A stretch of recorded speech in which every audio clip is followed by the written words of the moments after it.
Hello, everyone, and welcome back to the 40% Better podcast. As always, we are talking with technology leaders to hear their stories, their lives, how they got to be where they are. And Rob has graciously volunteered to join us, share his wisdom with us, and along the way overcome a few technical challenges, which have been fun. So, Rob, welcome. Thanks, Bill. Yeah, good to be here. Good, very cool. So, I think I told you before, I only have one scripted question. This is it. How did you get started in leadership? Um, was it something you just got pushed into, or were you leading Cub Scout teams when you were 7? How did that? No, I was not. Yeah, I'd be happy to tell that story. Well, actually, there's a question behind your question, which is is leadership management? Is management leadership? To talk about, like children's leadership and stuff. So no, I was not a Cub Scout leader when I was 7 or at any age. But it's interesting. I've always loved technology. I've always been an engineer, always a coder. Actually, when I was 12, I sold my first website. Nice. And so like when I was a kid, and this is the 90s.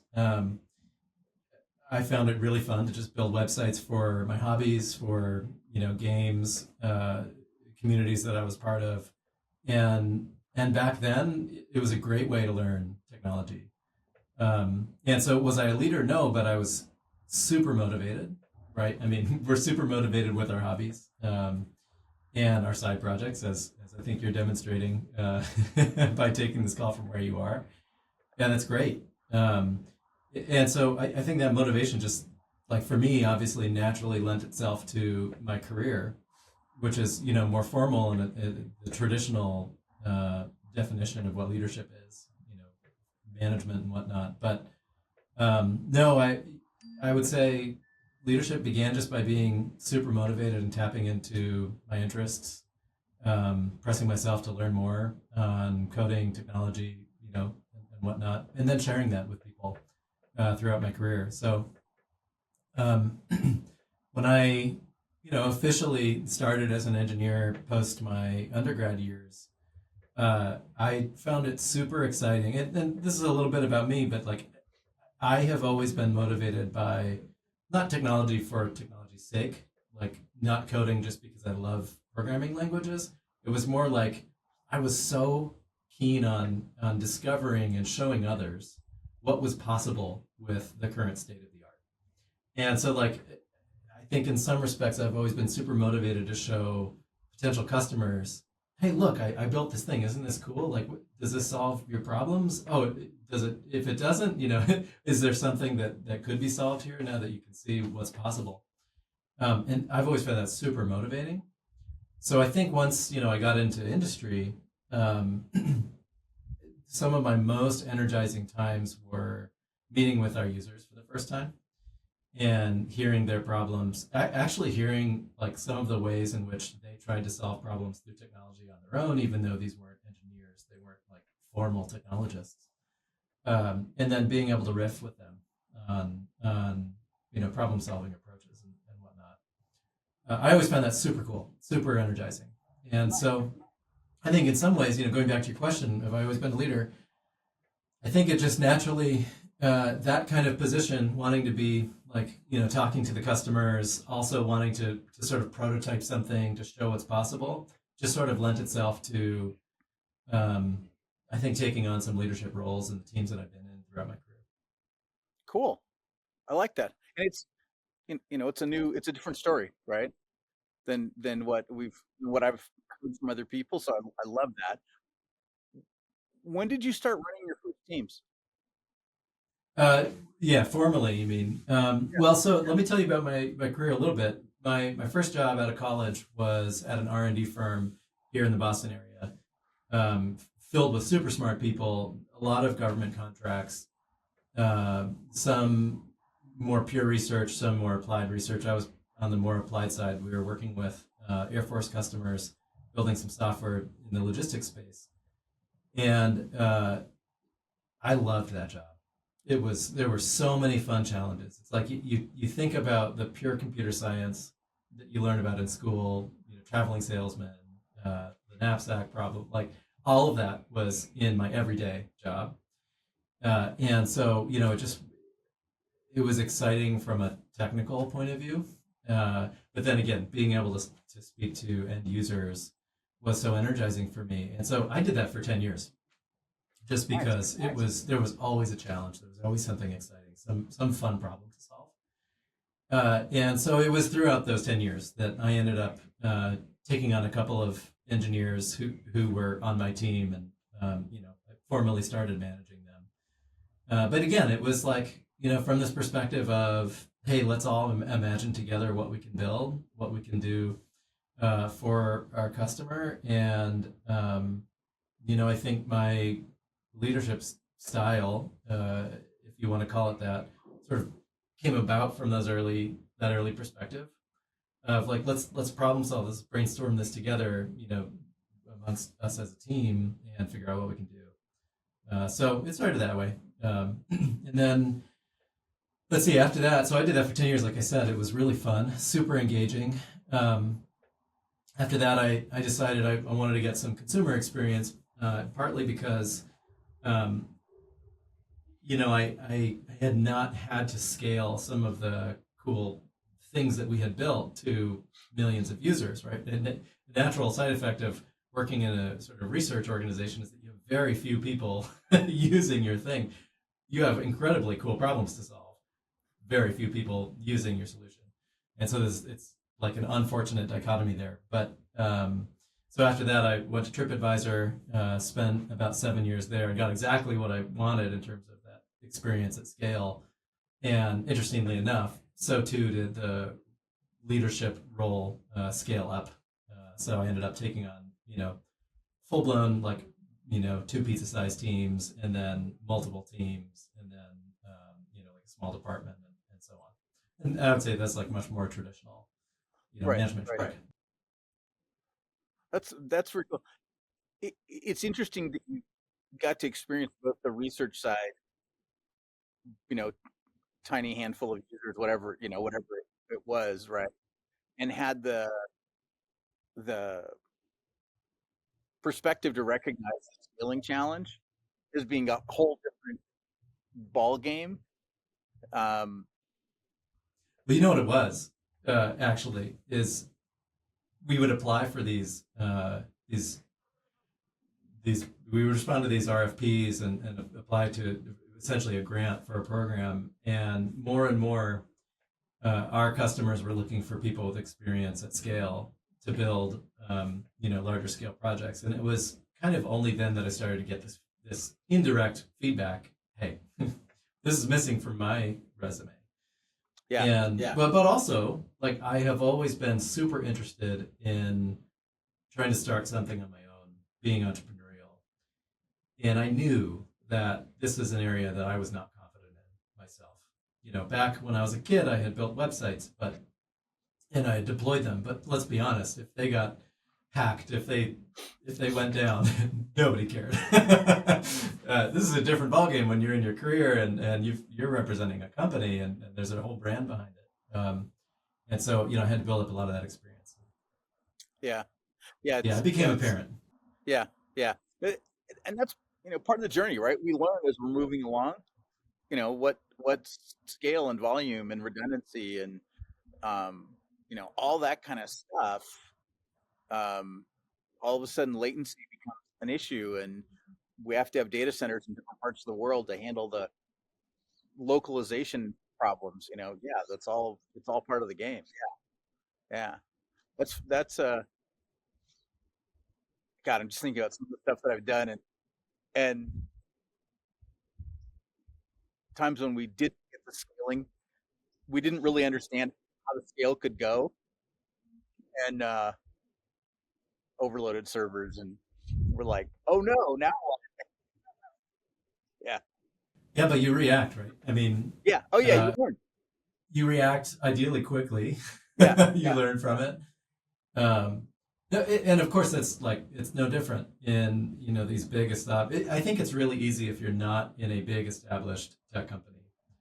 If you're looking at the FANGs of the world to say they've got it all figured out, right? And of course, yes, they have a lot of experience collectively in house, but you figure it out by observing these sometimes missteps, sometimes mistakes, Right. are bugs in the wild, right? If you look at those moments and are so afraid of letting them happen that you never try to get there in the first place, you failed already to start, right? Right.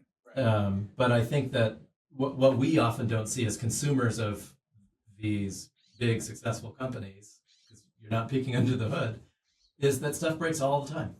Right. Right. Right. There's an entire industry around managing their outages. Yeah. And so it's all about how do you react when the unexpected occurs. And so I think as leaders and as we as individuals in our careers, whether you're in technology or not, mature, you start to get less afraid of the mistakes and more afraid of not reacting. Yeah. Yeah. How did you start to learn to be less afraid of the mistakes? We probably made some mistakes. um, no, I mean, there's always like this. If you look around, like if you poke around, hear the stories at any of these companies, at your own company, right? Hear some of the horror stories. They travel like legend, you know, and I think in some respect that's good, right? The stories need to be told so that somebody else doesn't make the same mistake, or they learn from it without having to commit that mistake. And I think in that respect, I was surrounded by a pretty great culture in my last two companies, where even if you weren't a participant, if you didn't cause some issue, there were still postmortems all the time. There were retrospectives all the time. And you've got a good culture when somebody is presenting a retrospective on something that went wrong, and they're not scared to do it. Mm. Right? They're invited to do it. In fact, sometimes they're excited to do it. Right? They want to share what they learned. Right? They want to share that. Oh, who knew that like this very specific set of ingredients could come together to cause the perfect failure? Right.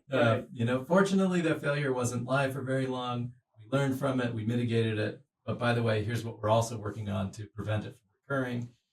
That's the kind of thing that I think that becomes a really solid sign that you've got a good culture. Yeah. When you're sort of embracing those and encouraging others to share. Yeah. I was just thinking about some of the failures and retrospectives at different places, different inflection points in my career. Um, and yeah, it's always, what do you learn out of it? Like, oh, that was kind of silly. Yeah, they make for great stories. Yeah. I mean, I've got stories about hurricanes that covered certain pockets of the country, and you're sitting on an infrastructure where you think I've got redundancy. Lo and behold, your redundancy, all of it is in the same hurricane track. Oh no! So it's like this kind of stuff can happen, right? And you would have been thought of as silly or maybe overthinking it if you had brought that hypothetical scenario before it happened. Right. Right. Yeah. So, but of course that's just like one particular example. There's so many. They're great stories. Around failures, tech failures, on like even design failures. There's a lot there, of course. Yeah. I just, when you said hurricanes, the first company that I was at, we actually put servers in a data center. We're in California. California has earthquake.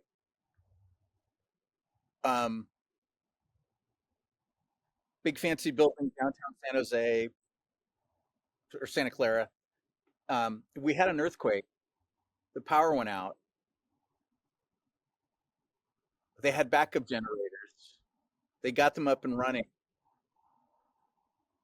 They couldn't get fuel to the roof of the building to keep the generators running, and they couldn't. And the building couldn't get power fast enough. And so, and we didn't know that, right? Until they finally sent an email out to all of us. They said, we have this problem we're trying to solve, but FYI, your stuff may go down because we may lose power in the whole thing, and we were like, because they had never imagined that the power would be down for days in a row. Um, and so they had fuel for like 36 hours or something like that. Um, and after they got past 24 hours and there was no real progress on the power, they were like, "Uh-oh, now what do we do?" They ended up helicoptering fuel tanks. Wow. Yeah, yeah. Because I thought you were going to say something like, the employees started carrying up gallons no, of fuel. yeah, no, they weren't. They didn't. I think it was because they just needed way too much. And it had to be on the roof of the building, and it's like a 20-story building, and Oh, yeah, there you go. yeah. Yeah. So they ended up helicoptering it in, and that I was like, okay, I need data centers that are not in the same kind of Natural disaster natural territory. disaster problem, right? Yeah. Um, and it's made me really think about how far apart can I get away with, and um, in terms of that, just to be, it's super unlikely the snowstorm on the East Coast is gonna that could knock out a data center there is gonna cause a problem here in California, or in Utah, yeah, But what's interesting about this conversation is, like, if I think about, broadly leadership, this is such an engineering puzzle. It's a modern engineering puzzle, especially in the like data center era of the last 25 years, right?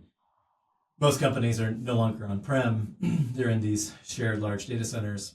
But this as a metaphor applies to so many things. I think you and I were talking the other day about the T-shaped engineer. right. And one of the things that I think about as a leader is what's my T-shaped team?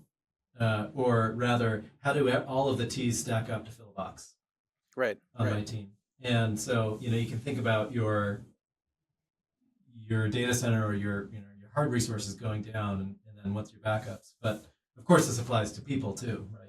Right. I've got people with very specific knowledge in my org. They might choose to leave. They might, get a job somewhere else. They might just go on vacation. I hope they do, right?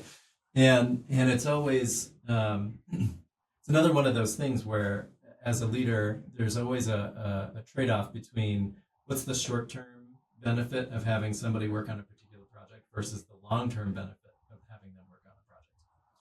And it's so easy. I mean, I encountered this all the time when I was early on as a manager. I was thinking, I'm going to get measured based on how fast does my team output their work, right? How fast do we output features? And so it becomes very tempting to say, I'm always going to get my front end guy to always do the front end stuff. I'm always going to get my database guy to do the database stuff. I'm always going to get my API guy to do the API stuff. And never shall they mingle, right? Because they're going to go so fast, and we're going to be the best team because we're known for our velocity. Until, of course, one of those guys goes on vacation, and you can't ship anything without a database front end or API change. Right. And you can't choose that moment to cross train. It's too late. Right. And so, like, you've got to have redundancy within your teams. So I always think about my team composition as it's sort of that T-shaped engineer. Mm-hmm. How broad is that T? Of course, for every individual, but also if I stack all those T's up, do I get a solid box? Right. where I've got deep expertise across different areas, but still everybody's broad enough on the top of their T that they can be dangerous Right. in every aspect. Well, and hopefully that means they can fix problems. Yeah, Yeah. exactly. Yeah. Right.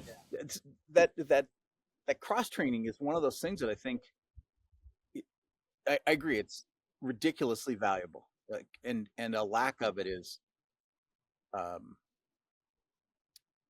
potentially very expensive. And at the same time, how do you inspire the engineers to go learn something that they're not very excited about?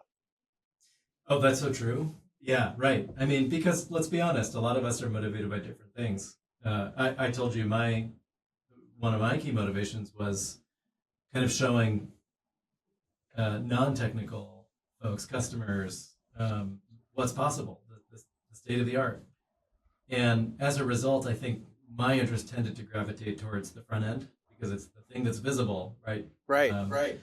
It's not always clear what the latest and greatest indexing algorithm in a database can do for an end customer. Can probably do great things, but like I will have a harder time selling that to certain people unless I have something to show on the front end. And so I have always been sort of motivated by the things that are directly visible. And so yeah, it's an inspiration challenge. Actually, I think inspiring your team is maybe one of the most uh, sought after and valuable attributes in a leader because there's this scenario, right? There's inspiring to learn a new technology. And by the way, talking about the T-based model and illustrating those different scenarios, that can be inspiring for some people to show, hey, we recognize that you're like here on the base of your T. You've gone really deep on the front end stuff. Here's where I'm seeing a little bit of opportunity for growth, in these other dimensions. And what I found in these conversations is often engineers haven't had that conversation with their manager. So they don't even know what the dimensions across the top are. So just having that conversation to ask what are those dimensions, almost always that cracks it breaks the ice, if you will, on being interested in the first place. I think if you go into those conversations and say, are you interested in learning some back end work? And that's it. That's the full context. Or even if you go in as a leader and say, I need some redundancy in the back end, you've already flipped the equation. It's not inspiring enough. But if I say, hey, Bill, I recognize you. Here's where I see you being incredibly talented, incredibly knowledgeable. If I think about your career, where you're developing, here I like this T-based model. Here are the dimensions across the top. Here's where you go really deep. All of a sudden you've reversed it. It's about them. It's about Right. your engineer, right? And I think that conversation goes a lot better than, hey, as an engineering manager, I need redundancy on my team. Yes. Yeah. That's making them the hero of their own movie, Yeah. which is I can't remember where I ran across that terminology, but yeah, I think that's the key to that kind of communication is asking them where do they want to go and what do Yeah. they Where do need. you want to go? That's everything. Yeah, where do you want? What's your What do desire? you need? What do you need to Yeah. do to get there? Yeah, and and I don't care what the answer is because if I know that you've been doing front end and you come in and you go, I really like talking to customers. I might think, okay, well, do you want to here's some different tracks. What could you learn to be really effective there? And let's get you to experiment. And what I find is that your intrinsic motivation goes up because I go, hey, Rob, it seems like you want to talk to clients. Why don't you do more research with people, kind of like a sales engineer or a product manager? Yeah. Um, do you think that'd be fun? You're probably going to say yes and be excited about it, and I want you excited, you know. And that's a I think there's also this other effect is that the rest of the team hears about it, and then they're like, oh, wait a minute, I can go learn this other stuff. Rob gets to go talk to clients. That's super cool. I don't want to talk to clients. I want to do database, right? Yeah. And so everybody hears about the intrinsic side, and now they're like, oh, they want to come to one-on-one and say, I want to learn about whatever it happens to be. And I'm all about intrinsic motivation. Like I really, every way that I can find to help people with intrinsic motivation seems like it's great ROI. Yeah. Yeah, and I think the thing that I often struggle with, I say we as in anybody in a position of leadership is, at some level, like you are always trained to think about problem solving. You're always trained to think about, uh, here's a challenge, I'm going to offer a solution. Yeah, as opposed to, let me hear out the challenge. Let me give space for the team to figure it out, operate with. Yep. Even though I've got some ideas, right? I gotta back up. I gotta resist the urge to like jump in and give a solution, right? It's like any great relationship advice.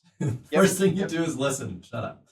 You gotta listen, right? And sometimes that's actually all you need, right? It's like even the advice to super like junior engineers right out of school.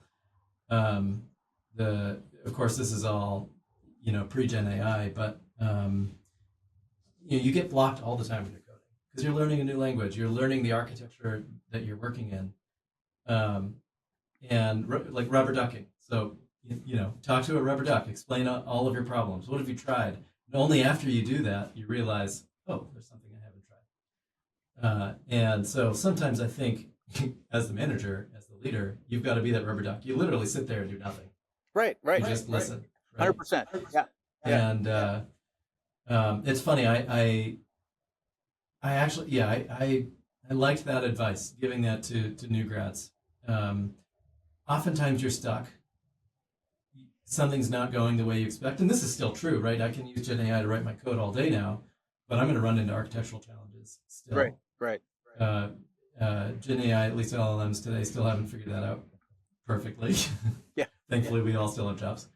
And so there are always going to be challenges, and those challenges can be pretty hairy. But I think the advice that I would give to somebody fresh out of school these days is take a step back from your keyboard for a second. Take a step back from ChatGPT for a second, and just write down what are the challenges that you're running into.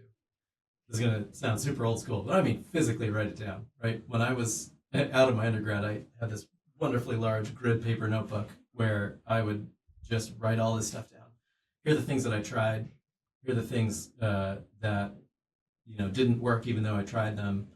It was really only after writing it down that I had remembered all of the stuff that I had done. Nice. Because there's an effect to writing that you increase your memory pretty significantly.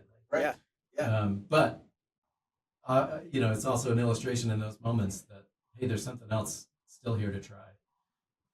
And I suspect that it's a big part of building that problem-solving muscle. Mm-hmm. Is just sort of laying out all of the things that you've tried, what worked, what didn't work, discovering that maybe there's still a gap there.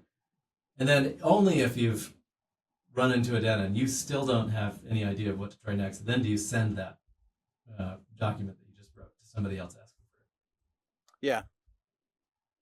Yeah. I think, like, I never thought that I was the best coder in the room. And the first team that I built, I had such horrible imposter syndrome. Because the first guy that I hired, he computer science major from Berkeley. uh, graduate, I think, magna cum laude with a double major in computer science and business, and he could code circles around. And and I was like, okay, I just need to make sure there's no friction for you, and because holy cow, so much more knowledge. Three of his friends came to work for us also, and I'm like, I've got just four people that are like way over my head in terms of computer science skills, and yeah, I was just like, okay, here's the problems. This is what we're trying to build. What do you think? Um, and and it worked really, really well. Like they were really, really good. And I got used to that rhythm, and I just kind of did that with every team after that. Was like, even if I thought I had a really good idea, I I didn't say anything until everybody else had exhausted themselves. Um, and What I like about that is, well, so first of all, I think you're describing a scenario where you're still an IC. Is that right? oh no, Oh no, I when I start, when I start, no, I I no, actually was I actually managing the team. Oh, you were managing the team. Yeah, Well, what I liked about it, what I was going to say was, you're not going in there with a prescribed approach. You're saying, here's the setup, here's the challenge. What do you yeah, guys think we should do? yeah, And I still see in our industry, there's a lot of like, I'm going to let this one person go be solo, heads down, code their solution. In parallel, I'll go let this other person go be heads down, solo, code their solution. And I still think that three brains working together on the same problem will deliver faster than three in parallel on separate problems. yeah, Yeah. It's like, the theory behind people estimating work together, right? You're going to have one person that comes up with the optimistic approach that maybe they've got a clever hack, one person that's sort of the average, and one person that is seeing um, all of the obstacles, and so they know that this thing is actually going to take far longer than everybody else thinks, right, and right, all of those inputs are valuable, yeah, right? Yeah. yeah. I guess my question is, how does this all change in a world where every engineer is using AI these days to write code? Well,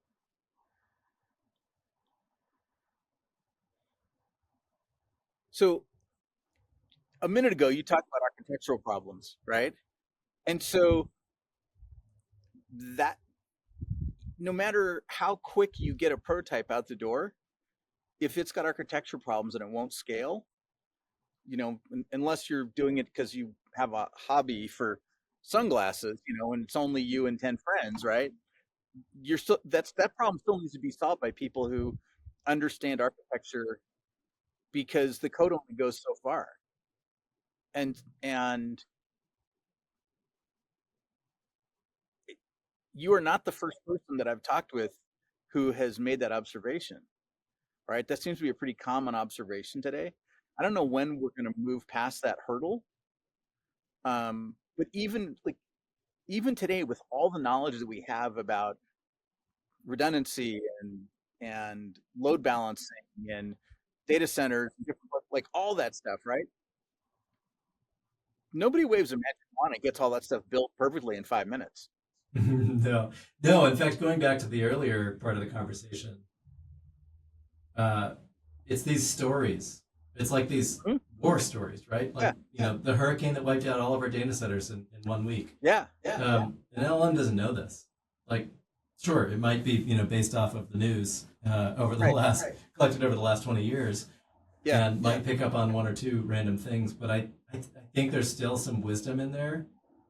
oh yeah, Not some, a lot, right? That comes with our stories. It right, comes with these war stories that are built up over time. yeah, And so I think going back to the small group problem solving together in front of a whiteboard, I see the value in that, because you're going to collectively identify the architectural right. issues.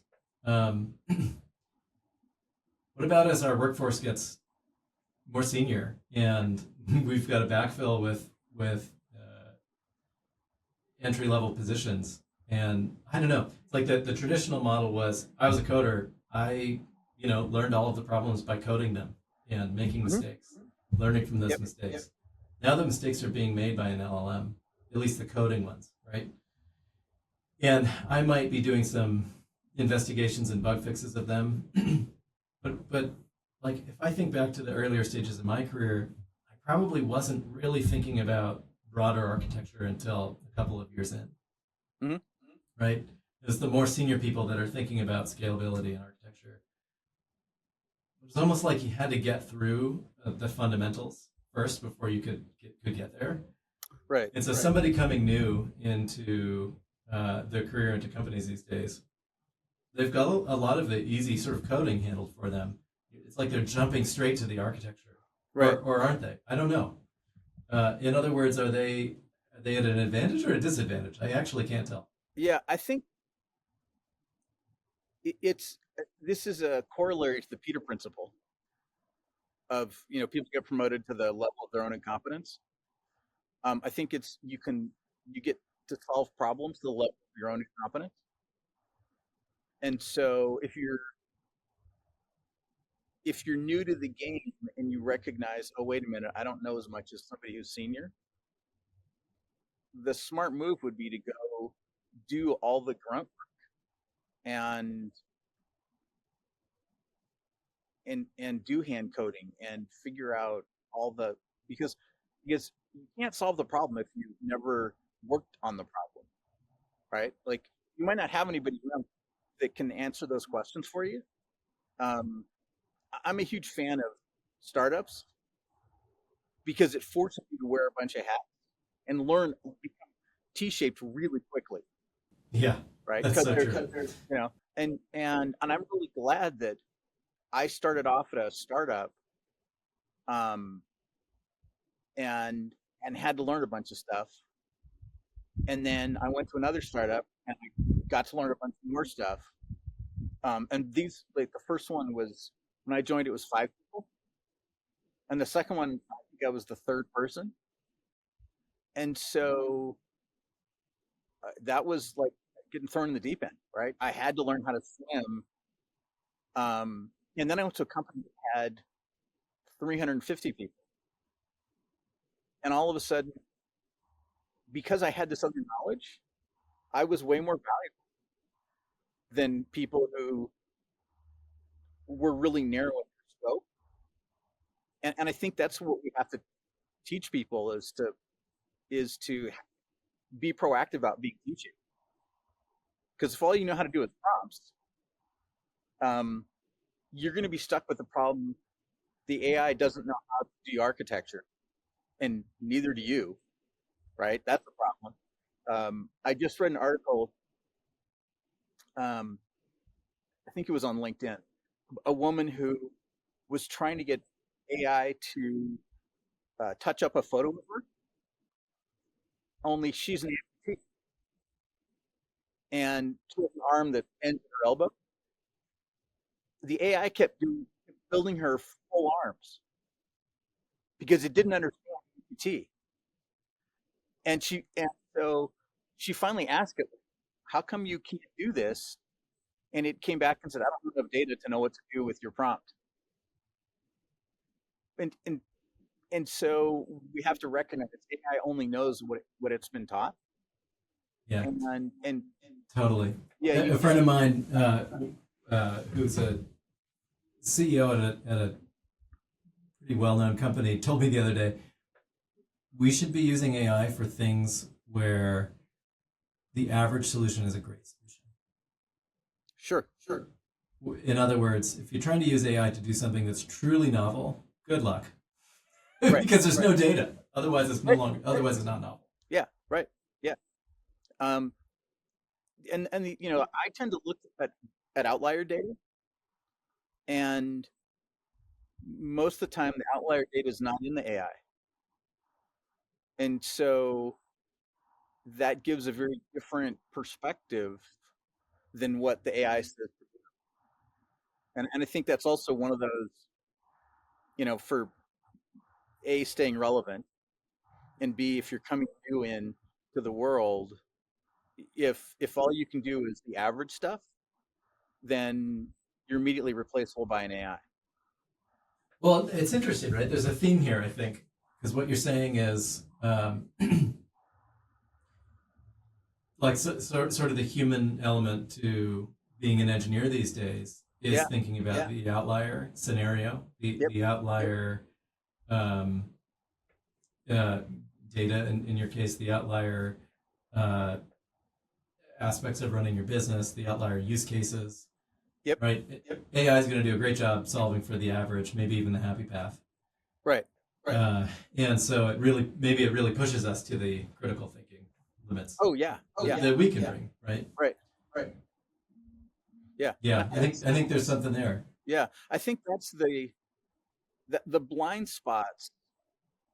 I think a lot about blind spots because people who don't know about outlier data, they go down this standard narrative path and they have no idea this other stuff over here exists.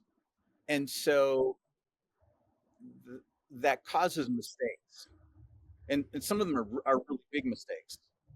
Um, and and if you're willing to do the work to extend the size of your team to to get that outlier data, you go, oh, wait a minute. Oh, that's really maybe the complete opposite of what else I'd been learning. That completely changes my approach.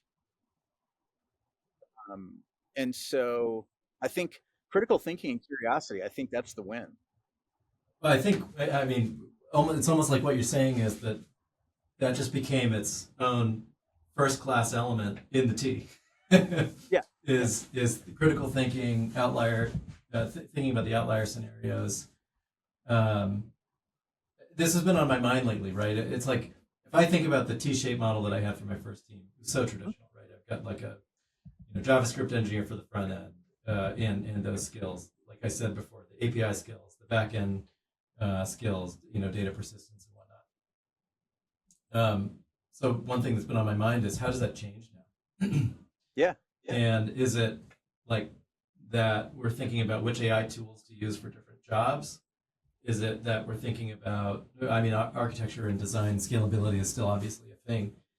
But I was talking to a product manager at another large company just the other day, and he was saying, one of the best skills that I'm seeing being brought to bear when using these AI tools is becoming an expert at QA. Because sure, I can generate a lot more solutions. I can generate a lot more features through Replit or V0 or whatever. But now I've got to be really good at QA. Right. And so now it's like everybody's in QA, right? Yeah. And so it's you're thinking about those outlier scenarios. Where did this thing apply the average solution based on my prompt? Yeah. And clearly that average solution is going to fall down. Right. And it's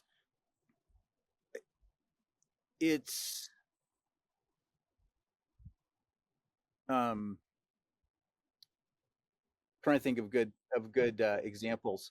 Like I always think about how when the first doctor proposed sanitation for doctors, right? Um, at that time, doctors were pretty commonly doing autopsy and then delivering babies, and they didn't wash their hands. They would just go one part of the hospital to the other, and when he said, "Oh, the nurses that are washing their hands are having better success deliveries than the doctors are," everybody thought he was nuts, and he ended up being institutionalized. Oh wow, that's crazy. Yeah. Years later, somebody else brought this up again, got it to move forward, and now we just take for granted that people in a clinical setting are always washing their hands, right? But I think about that like, oh well, when the common knowledge, in retrospect, is horribly wrong. We had the technology for cell phones 15 years before we actually started getting cell phones. And it's because the phone company was convinced that the only thing that people cared about was the quality of the audio down a copper wire. They didn't think that people would care about the convenience of being able to call somebody on the phone from out here in the country, right? They were like, no, because the audio quality is not as good. Well, in retrospect, the convenience of being able to run around with a phone, even those early ones, the size of a small suitcase, has proven to beat out audio quality over the web. So I always think about those interesting. What's the thinking? Yeah, these are like novel leaps, right? Yeah, Where the average utilization of common knowledge isn't going to get you that much better. It's not going to bring novelty. Yeah. Have you read Clay Christensen's Innovator's Problem? Innovator's Dilemma? Dilemma. I have not. I know Clay Christensen, but yeah. He talks about this in great detail, and how the company comes up, they're innovative, they're small, they're scrappy, they come up with an idea, then they get big, and they get more concerned about safety than they do anything else. And then another small company comes up, scrappy, looks at the world a different way. The big company becomes irrelevant. Yeah, right. Just the basis for disruptive innovation. Right? Yeah. Yeah, and of course, safety isn't the only risk surface there. It's you see this in any tech company these days that's running through A/B test processes. Like, I'm always going to do incremental wins, but what you're missing is that I need to do a pretty big leap into another area of the optimization surface in order to get something that's truly optimal. Right. Yeah, I was with a company a few years ago, and I didn't realize this when I was hired because they didn't want to say it out loud, but their whole existing architecture was maxed out, like completely maxed out when they hit high traffic time periods. And this was a social media agency that built their own tools in-house. And when they had designed and built it, they had so much redundancy. They had so much excess capacity that they were like, oh, we're never going to run out of this. Not that many years later, they had run out of it. High class problem to have, but they couldn't take on customers because, and they were like, okay, we need something brand new from scratch. And so we were like, from scratch? and they're like, yeah, because, my team was the one that built it. And the team was like, yeah, this stuff, no matter what we do, it's never going to get good enough. And so we came up with a whole different UI.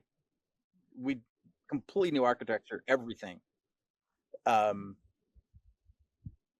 it was an interesting challenge. But, that's what we had to go do, was we couldn't be incremental. Well, that's it, right? I think it's the point of incremental additions over a decade will not yield the same thing as a total fresh build. And, of course, you see this if you compare a startup that is truly disruptive against an incumbent in the same space. But it reminds me that, we were talking about having to make these novel leaps on maybe the product side or, my business or but this also applies to individuals, right? It applies to my skill set. Right? I can incrementally build up my knowledge within a code base or my experience within my company. But I think even if I take a step back and think about my career, how often are you taking novel leaps that are truly going to push you into a new area, right? Like, you've got your side project right now. I'm pretty sure this side project is totally unlike stuff that you've done previously. Yeah. I'm learning stuff all the time. Yeah. I was chatting with an engineer that I mentored last December, and he was asking for career advice, and it always starts with, tell me about your career. About my career. He said, what was your trajectory? How did you go from engineer to manager to like a group manager of multiple teams to a director, and I said it's not like that. It wasn't like incremental, step by step by step. I said there are basically two events, maybe three that completely changed my career and accelerated it. But they were not, the obvious incremental steps. They were major jumping off points that were riskier, Yeah. but also allowed me to grow both in my skills and like areas of exposure much faster. It's sort of like I always love to use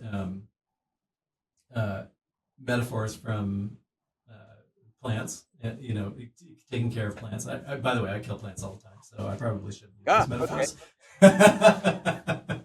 But I love the metaphors; they're great in theory. Yep. But there comes a point where you can foster a plant in its own pot for, I don't know, a year, the pot that you bought it in from a store, right? There comes a point where even if I fertilize that thing, even if I keep watering it, even if I make sure it has enough light, it's just going to sort of squander a little bit. Like it's not going to grow. It's not going to be healthy for much longer because it needs more space for its roots to grow. It needs fresh soil. So you got to repot the thing. And that's not an incremental thing for a plant, right? I think incremental is like give it some more water, give it some more nutrients, cut off some buds. Right? It's not completely uprooting the thing and serving it totally new nutrients. Like to me, that sounds, at least, it sounds like that would kill the plant, when in reality, oftentimes it causes a dying plant to flourish. And so for me in my career, there were probably three events. One was completely shifting tech stacks. So back in 2009, when the mobile phone came out, well, I shouldn't say that's when it came out. That's when I became interested in developing for mobile. I took a leap and I started to learn. For me, it was Android at the time, and that became a huge boon to my career. I was previously essentially a web engineer, and had I not done that, like that was risky, right? My company wasn't working on anything in the mobile space, but that landed me my next job that allowed me to grow a lot faster.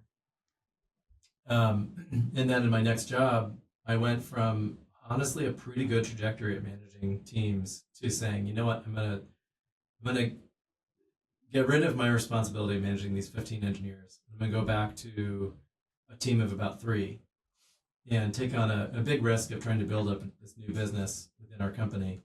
It might fail. It was a new tech stack, new folks that I was working with, new part of the business that I didn't know. It ended up being hugely successful, challenged me in so many different ways. Like you said, it was sort of a startup, so it was really stretching the top of my T.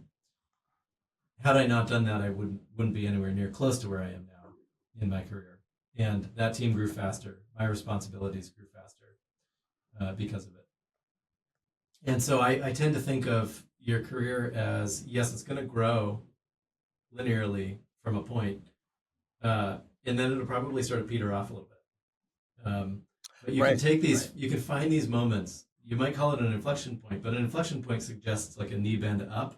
Actually, I think it goes down. I think it's a sawtooth. You've got to be willing to take what on paper looks like maybe a big loss in responsibility or scope, maybe even money, and see where it takes you, see what you learn from it. And I think then it often shoots up faster later, and then you see the knee bend. But these are those moments where you've got to take some leaps of faith, I think, in your career, both to keep it interesting, but also just for reward. Yeah. No, I think you're totally right on that. I like that. You've mentioned risk multiple times. What makes risk easy for you, or palatable, or Yeah. Well, I guess it probably wouldn't be risk if it were easy. But palatable is a good word. Yeah, I tend to think of the different facets of my life, right? I've got my home, my family. You've got your financial safety, your career. These are all the different attributes, and other people have different attributes, of course. But you gotta think about all of these things. Your health, of course, can't miss that one. At any point in time, some number of these things are going to be challenged, right? Like I'll never forget when we bought our first condo. I was stressed out of my mind, and it's funny because we'd been renting for years, my wife and I, and never thought once about a possible leak in the place that we were renting, or didn't think once about how well maintained was the HVAC. I didn't care. It was my responsibility. I just took for granted that it worked. And now all of a sudden, when I owned it, oh man, was I stressed. And so at that time, I remember thinking, there's no way I could take on any risk or uncertainty in my work right now, or like elsewhere in those other aspects of my life. And so I think some part of it is just, for a given aspect of your life, is it well supported by stability elsewhere? And so, yeah, in my career, I happen to be in one of those moments right now where I'm in the zag after the zig, and I'm hoping it works out. But I've got a beautiful family, I'm incredibly grateful for. My HVAC system works. Right? Actually, that's an update from yesterday. It was broken yesterday, but important in the Northeast. You got to make sure that heater works. Yeah. And so anyway, the other aspects of my life, I think, are keeping me in balance. And it's actually, I have a very concrete response to your question. So it's not just the balance; it's also how do I make this more predictable for myself? I think founding a company is one of the most insane things that you can do, because that's what I'm doing right now. I'm opting out of a paycheck because I believe in something that I can build. That's insane, right? I have to balance that insanity and honestly, well, it's risk for sure, but a lot of unknowns with things that are in my control. Right. And some things in my control, like I said, health is one of the other aspects. One of the things that I've taken to sort of manage my own anxiety about founding this business is that I can control aspects of my health. And so I'll balance the anxiety around the work with just trying to push myself a little bit further on some aspects of physical health. I'll run a little bit further, a little bit more regularly, or something like that. Mm-hmm. And I don't know, if I told myself this 6 months ago, a year ago, I would have thought, that's like, that won't work for me, or that's crazy talk. Because you always hear people saying stuff like this. But the nice thing about that for me is that it's got a very known quantity. I know that I can always push myself just 10% further. Right. It's not like, the stock market where it'll take a completely random turn. If I'm pushing myself to run, half a mile further, I can just do it. It's in my control. Right. So I think finding something that's in your control that also has some reward to balance the risk, at least for me, mentally, is incredibly helpful. I like that. Yeah. And I think that's actually, now that you say that, I exercise almost every day of the week, sometimes more, sometimes less, but it's definitely in my control. And it's in your control. Yeah. Yeah. And it's really, it's a huge mental health thing for me, is to get exercise and burn off all the adrenaline from the stress of the day and go to bed calm. Yeah. I like that. This has been awesome. I'm looking at my watch and realizing what time it is. You've given me an hour and it's kind of like flown by. So that's awesome. I love it. This has been great. I really appreciate it. I'm going to stop the recording. This has been good. That's good.